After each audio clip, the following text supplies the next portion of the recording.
Recordings in progress. Good evening, y'all. This is Platoon, evenings, weekends, Foxtrot Platoon.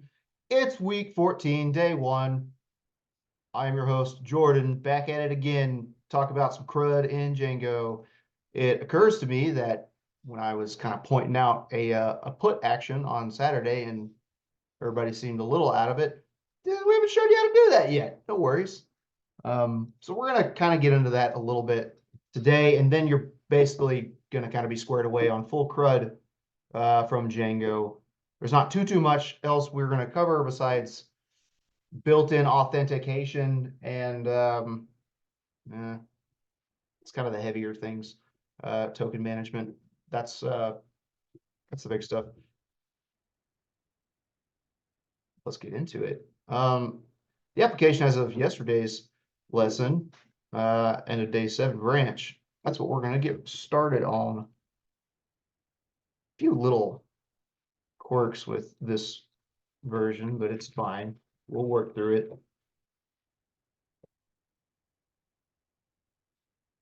Oh, may as well kick it off to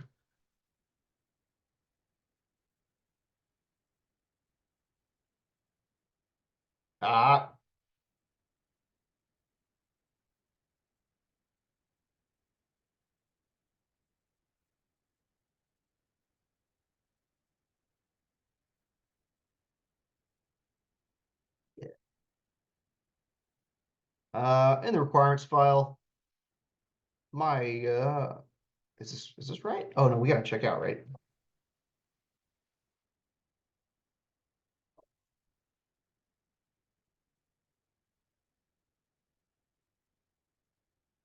No. No.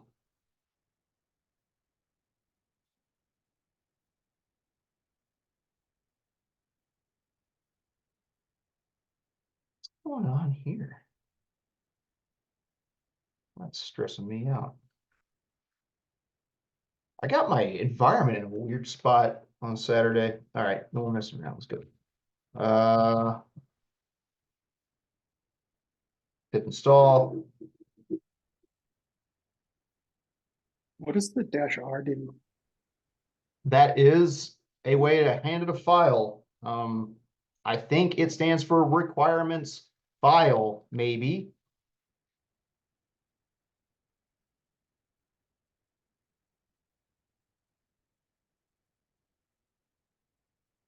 There's that thing. There it is. R requirements. Install from a given requirements file. It's option to use multiple times. Apparently, you can keep feeding it different requirement files. I've never seen that. That's interesting. All right. Python manage.py make migrations. Oh, best.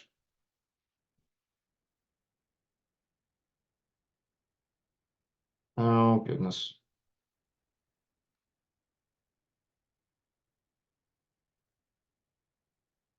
Uh, what's going on here? Did I not?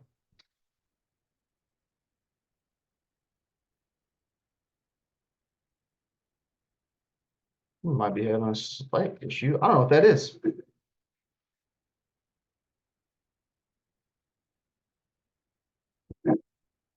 Interesting. Let me pause real quick. I don't know what that is. We're back. Python 3.12 does not play well with the scicop G library we're bringing in here.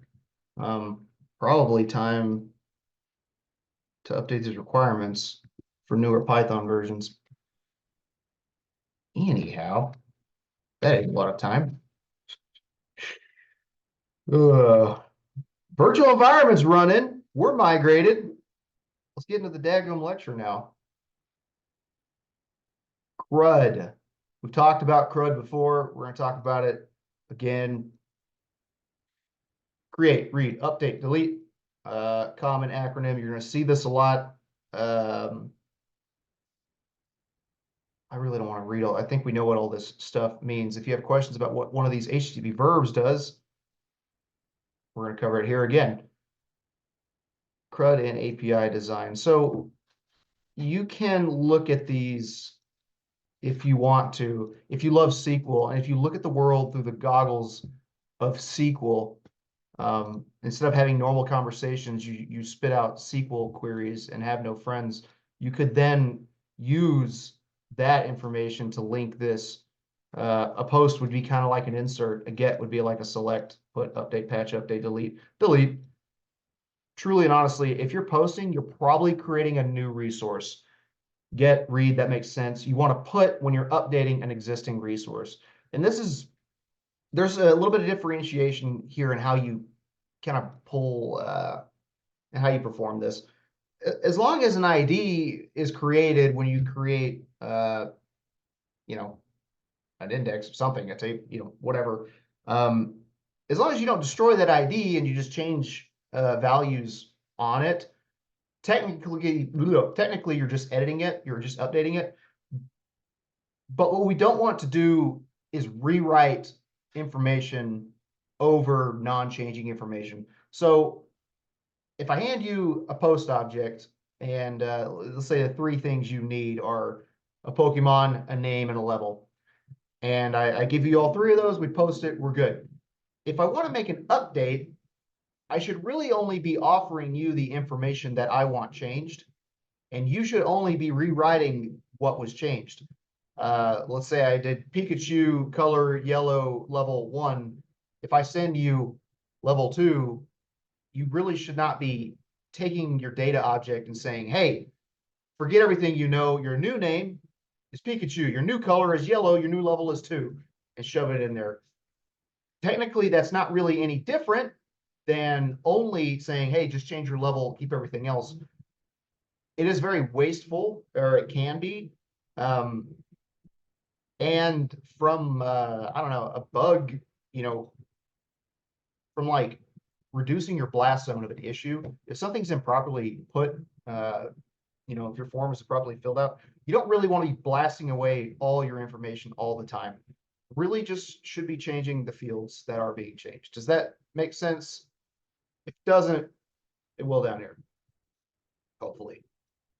These are not super common HTTP methods. You might see them every now and then. I'll tell you, in 4 years, I've never seen any of these 4 used. Update part of an existing resource. Technically, a patch is when you only change 1 bit, but that's what we're going to be doing with puts. We're not going to be rewriting it every time. It would be really weird to update everything and not just some of the resources.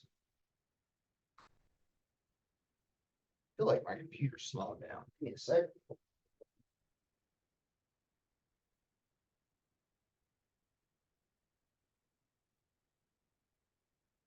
All right. It doesn't like to be left shut. For this, most of these things can be attained with the other verbs. A head is going to return same HTTP headers as get, but no body content.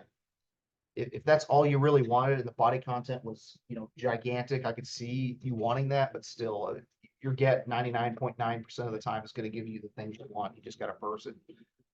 Options, return supported HTTP methods for the given URL. That can be useful, but if you're looking at an API's documentation, you're going to know that already. Really, any API worth its grain of salt, worth its salt, is going to, offer this information freely. You're not going to have to send a specific kind of verb to go get it. And then trace, echo back the request. Fine. I've got 100 different ways I can do that. I don't need a special HTTP verb. Let's keep it to those 4, and we'll be happy. Talk more about updates. This put request. So far, application is full read capabilities, but we don't have any way to update, create, or delete information from our database. I don't think that's true. Is that where it's at? I thought we were creating at this point. I get it mixed up with where the wine API was. In this lesson, we will concentrate on the method, or the update method, integrated with the Pokedex project by giving users the ability to change Pokemon's level, capture status, and moves. We don't want all these options to be integrated into the URL itself. Instead, we'll just have the user send this information through request data and have our views extrapolate this information. So we don't really want all of this to get packed into the URL, although you could do that. You could offer parameters into the URL and accomplish that. But as you kind of think about it, that'd be a really large, kind of URL. If we're just going to send a body, all we have to keep a track of is the endpoint we're hitting. If you wanted to offer these as arguments, after the one, you'd be saying like update level, update, and then offer colon and update color name, whatever the heck you want to do. And you're going to start building out this URL. And there's merit to that. URL manipulation can get you a long way. And it's nice for sharing, because if you want somebody to do exactly what you did, perform the exact same task as you, and have nothing more than just a line of text, yeah, a URL would be really useful for that. You can just pass it to somebody and say, hey, you click this URL, it performs this action. So there's value in it, but generally when we're updating data objects, you want to see it perform with a body. So inside our views in Pokemon app, we already have a selected Pokemon view. There it is. So this selected Pokemon is going to get a specific Pokemon based off of the ID. So remember, if the ID is an integer, it'll get the ID of the Pokemon. If it's a noun, a string, sorry, it'll search it by its name. It will then go look for the moves associated with that Pokemon based on the Pokemon, but it has to get the Pokemon first. That's all. We're going to add a little bit to this endpoint. Lots and lots of comments to read through. I feel like a lot of it's pretty self-explanatory. I'm going to cut them off as we don't need them. That is not even like technically true. So here's still our get Pokemon. If it's a get request, you look it up by the ID or the name. That didn't change. Then you perform this get. We override the get verb and perform the action. Notice ID is now a parameter and its value is being pulled straight from our URL. Yeah. That's not new. But for putting, ID is in our URL parameter. That didn't change. So we're still looking at the ID that comes in via the URL. We still want to grab a Pokemon either by ID or name. So still performing this get Pokemon function here, and we're just reusing it down here. So that's, again, what's allowing us to look it up by either ID or the name. Now we have to check the body of our request and check if the following keys are in our request: level up, captured, move. So this is what's kind of different and what I was talking about. The user is going to send a JSON body, and it will hopefully only contain items that have changed. And I say hopefully, that's what we're going to kind of request for them to do. And our UI should provide that as well. So if level in request data, so imagine JSON, a bit of JSON, such as this, right? We're gonna get here at the end. If there is a level, oh goodness, in the body, we will level it up to that desired level. So Pokemon.levelUp, request data, we just take the level out of the request data. Pointing this out, whatever is offered into this endpoint as a body, Python will call that request.data. So, oops, yeah.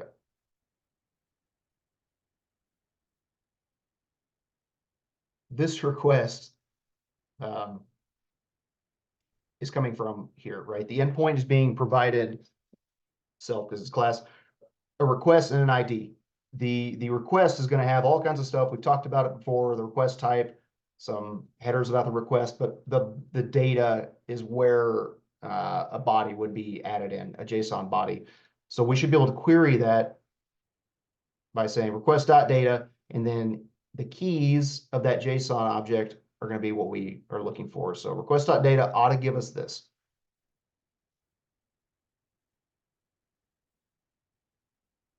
Oh, let's look at it this way. Yeah. So if level's in the request data, we'll simply take the Pokemon we found and run dot level up. Dot level up should be in our models, right? Yep, level up. It is just going to overwrite the level with a new level. No magic there. We can find where that came from.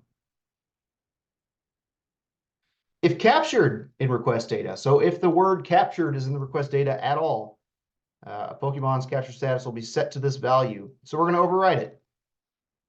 Pokemon change caught status, request.data, captured again. Change caught status is a function, a method we built into this model.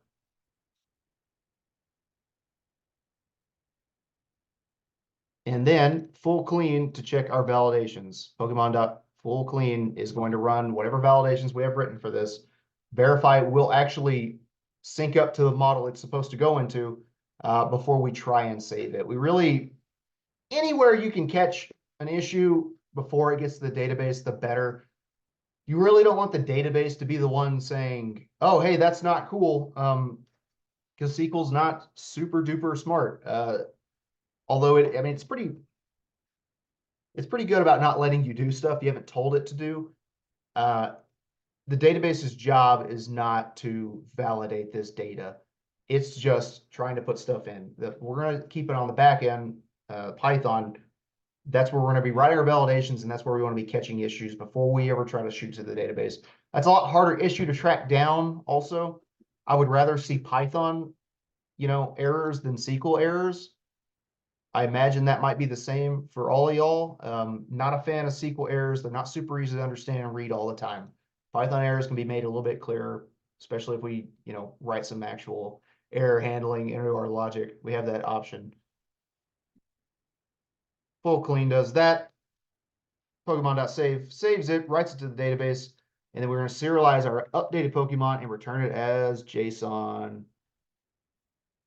So we're going to return a response, and it's going to be that Pokemon. So whatever update we have performed, rather than, you can do whatever you want in this response, but our response is going to be to just send back the new object. So the user can see the full object of that Pokemon in the database. It's not technically from the database, but it was what was put into the database. And that's going to be their response.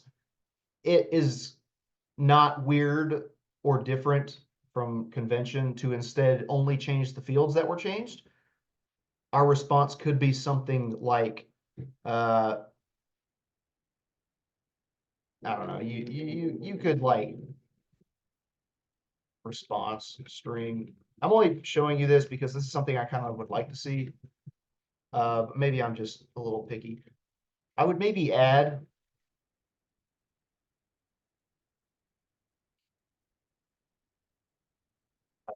Django Python.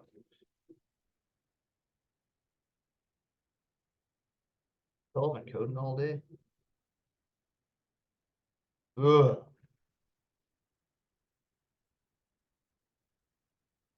We're gonna add like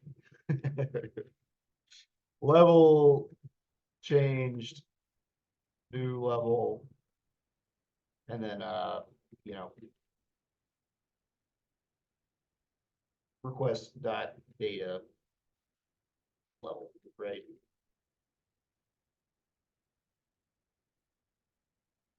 So our response is just going to kind of grow, and we'll show the user specifically what has changed.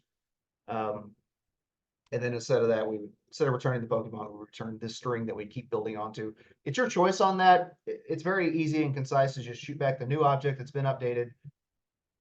I kind of like telling the user specifically these fields were changed. And then maybe here's the full, Pokemon also. So maybe blending a helpful string as well as the final object. Maybe that's like the 4.0 answer for me personally, but y'all do what, makes sense for you. got a little rambly, but I wanted to make sure that you understand you can give back what you think is important. So now our users should have the ability to ping the same URL they use to get a Pokemon, but instead of sending a get, they will send a put request. So let's make sure we got some dummy data shoved in there real quick. Oh God, that's definitely, yep, I'm right.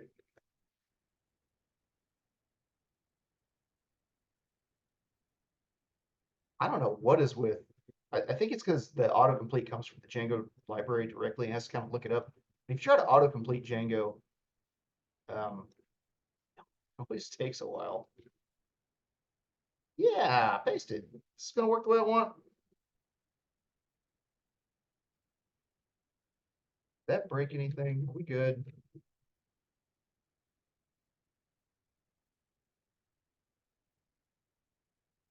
Right?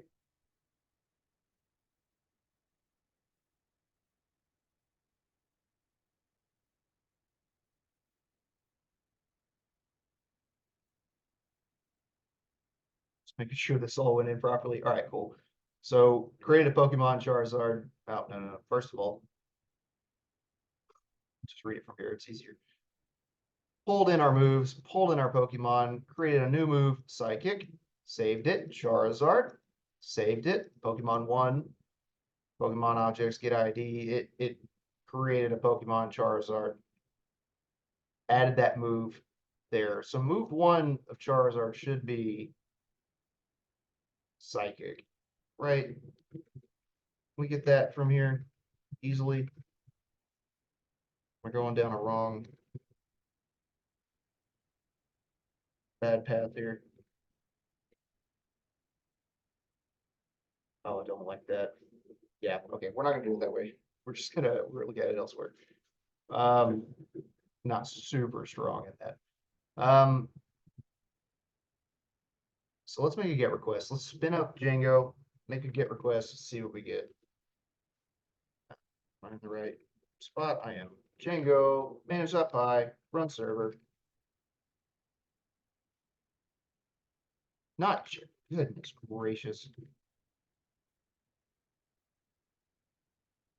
I need to touch grass. All right, it's running. We want to hit that right there. I should probably, I'm gonna use Insomnia for this. But just to get a good flex. Remember, any get request is basically just something you type here, and it's going to be showing it like this. Because we're using the Django REST framework. This is all being given to us for free. Could also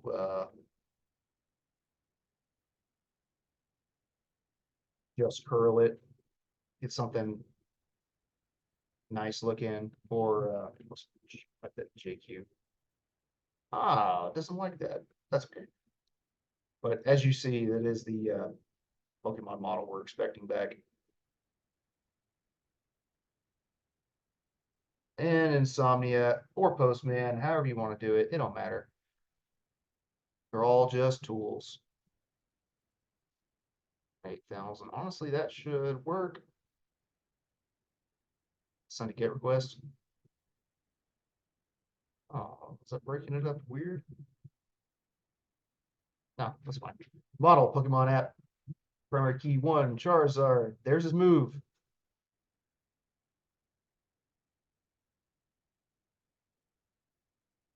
What is warped here? Did I create 2? Oh, I never stopped my database from when I was playing with this last time. So we got 2 identical Pokemon, or not quite identical, but we had 2 Charizards in here. This is the one, I think, that we just created, but I don't see any moves put here. That makes sense, though. That's making this confusing. Let's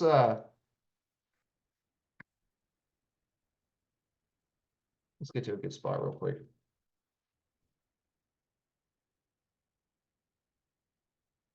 Turn all that off real quick.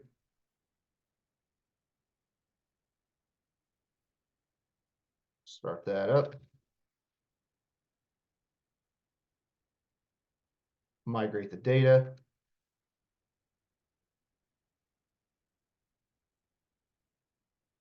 should have ripped down the database, started it back up, hopefully lost all that data.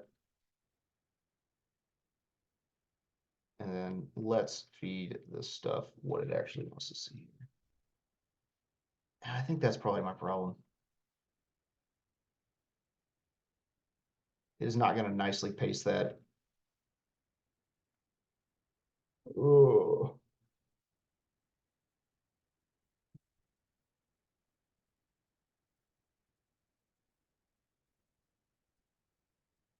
What are you doing?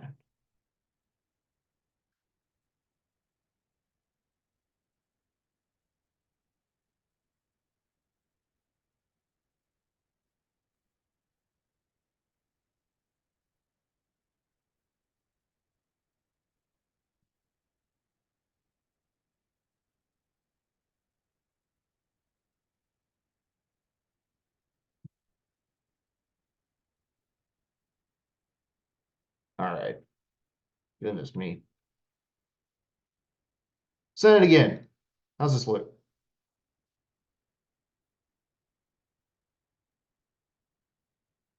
What?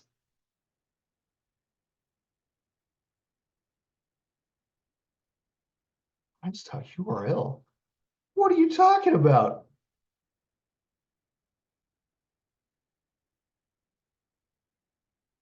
That's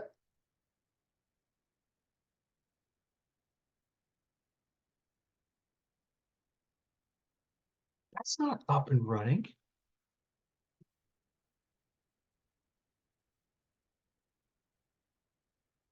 Is that what's been causing these issues for me? Oh my goodness.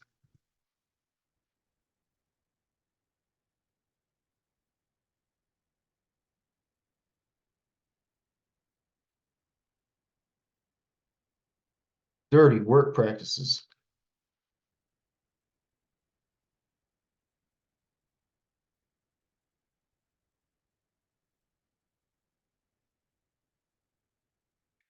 I had left a Docker image running there. Not found. Oh, you turn that off.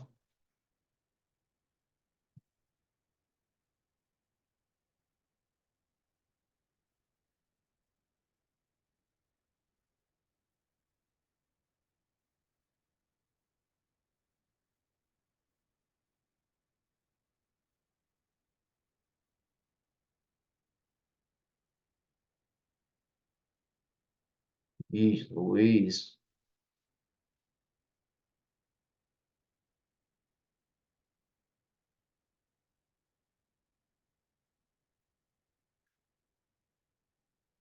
I feel like this is going to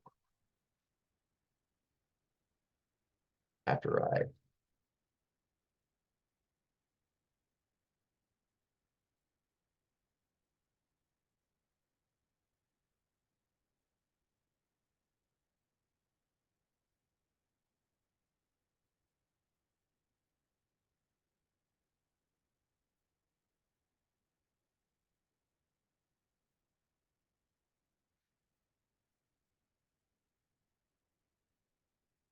goodness gracious. That's it. That's what we were looking for. Always run Docker PS if you're starting up other Docker stuff that might be running by the same name, because you can't expect Docker Compose to kill stuff that you didn't start with that Docker Compose because it doesn't know what it started. Man, oh man. Pokemon app, Pokemon, move app, move. This is the Charizard. That's the Psychic. This is what I expect to see. Oh, let's please move on. Let's do a put request and change something. Thanks, GitHub. So to this same endpoint, well, actually, sorry, let's get a specific Pokemon.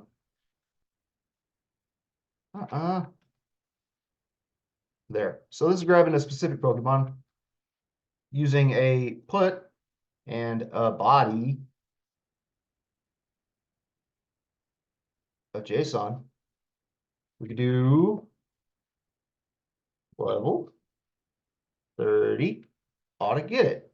So I would expect this to update Charizard's level. And because our response was to just give us back the whole Pokemon object that we had updated, I expect to see this back just like that, but level 30. Let's see. Oh, I don't think that's supposed to end in a slash. And it does. That's not ideal. We should update that. A collective is how I'd expect. It should end in a slash if it was a collective. This is a single point. I don't want to see a slash. Django's trying to be smart. Level 30, it did update. We didn't write to anything else because this only came in as a level. We didn't rewrite the whole Pokemon instance. We only changed the level. That's good business practices. So testing our put view. And this is going to get a little hairy because there's some stuff left wrong. From the update of equal to equals, let's run a test.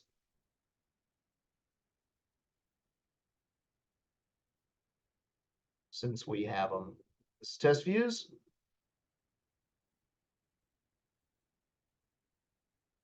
Paste all that. We don't need our server running to run tests, so I'm going to stop that.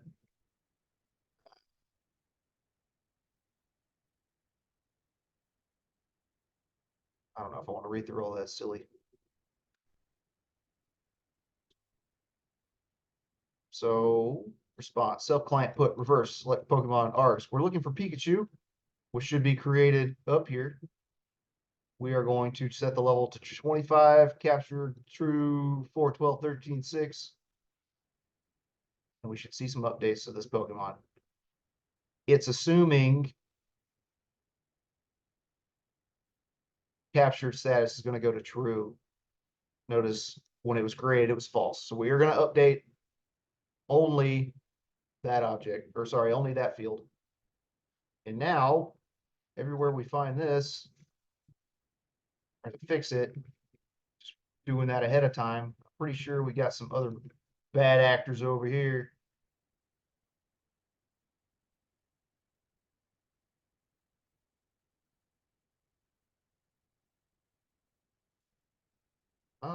I thought there was one in here. To heck with it. Let's just run it and it will tell us when we have an issue. Manage.py tests. Test is the command, tests is the folder.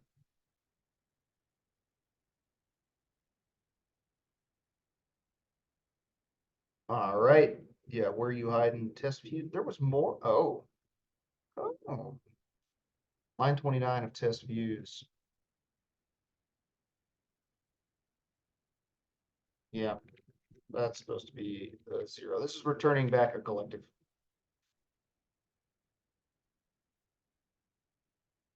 Type error. List indices must be integers or slices, not string. It was trying to immediately look for fields when it actually served back a list of Pokemon. We're just going to grab the first one that we grabbed back. Just some quirkiness with the test. Test URLs object has no. Yep, there it is.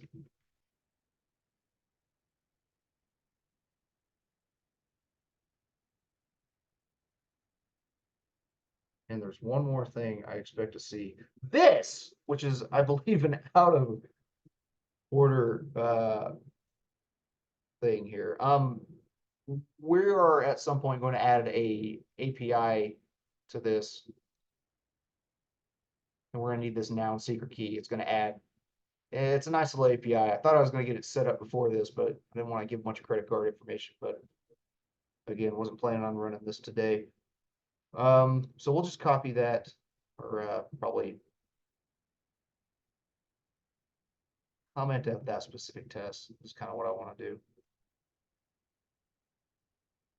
Test protocol image.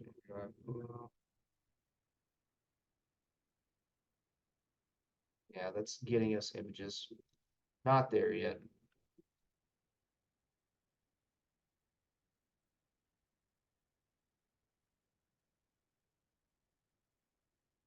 Hey, where's that coming from? Test APIs. Oh. Yeah, that makes a lot of sense.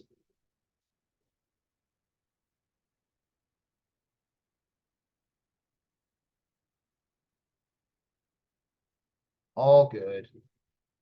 Goodness me. All right. So besides the many technical challenge I've run into just trying to get a gosh darn Django application running properly, do we have any questions about this really simple HTTP verb put?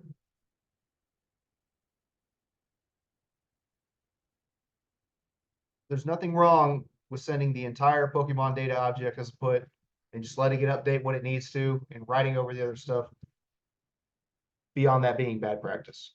I don't want you updating fields that you don't intend to update. Just change what needs to get changed. Don't overwrite fields with the same exact information. That's a good way to introduce bugs. That's a good way to waste a lot of resources updating a ton of fields that aren't needed. The bigger your database gets, the more expensive these little operations become.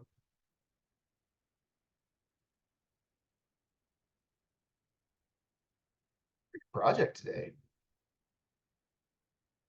Since you will begin working on your personal project soon, start tinkering around. I'm getting you enough tools. You can get some stuff started. You can use Django to build a full stack application if you really want to. Whatever idea you might have. And if you don't have an idea, steal one. Rip it down to your simplest form. That is what I would call MVP, minimum viable product. Whatever the bare minimum thing is that your app needs to do, rip it down to that. If you think that's, an easy thing to do, maybe it is, but some people really struggle with what minimum viable product really truly is. If you have an issue or you would like to talk to me about what you think the bare minimum product of what you're trying to do should be, don't feel silly asking that question. A big thing students struggle with when they're trying to plan out their projects is vastly, like extremely overestimating how much they're going to be able to get done. Adding a small feature here and a small feature there can cause some extreme scope creep.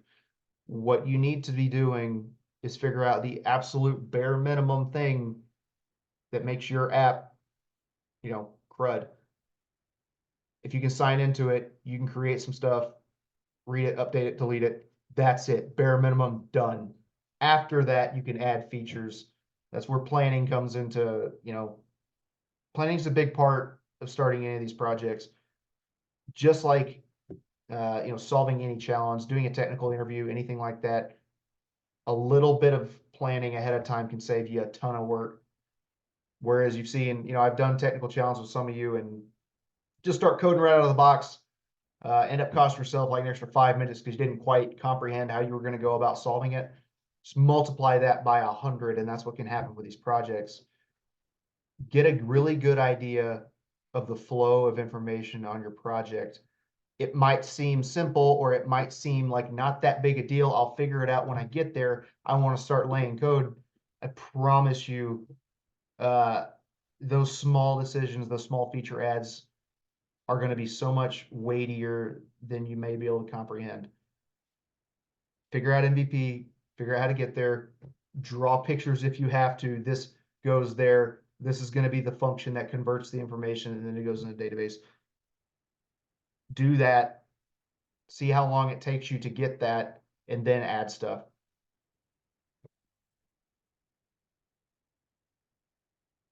Sound good?